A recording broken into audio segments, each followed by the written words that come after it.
Jake had worked the night shift as a security guard at the old Riverview Mall for years.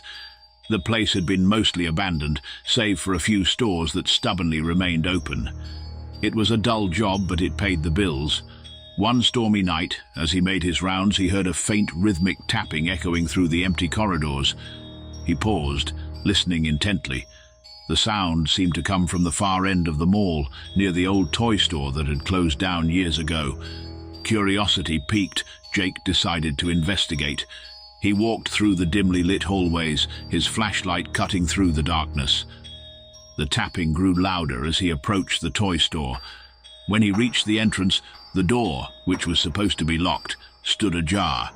He stepped inside, the beam of his flashlight sweeping across dusty shelves lined with forgotten toys. In the center of the room, a small carousel horse slowly rocked back and forth, its motion defying any logical explanation. Jake's heart pounded in his chest as he approached it, the tapping sound now deafening. Suddenly, the horse stopped moving and the store plunged into silence. Jake felt a chill run down his spine. He turned to leave, but the door slammed shut with a force that shook the walls.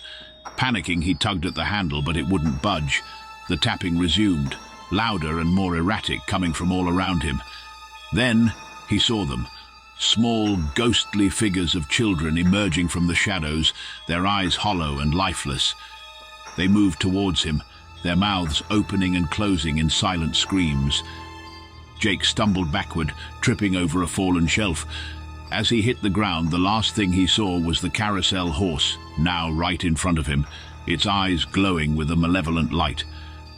The next morning, the day shift guard found Jake huddled in the corner of the toy store, his hair turned white and his eyes wide with terror.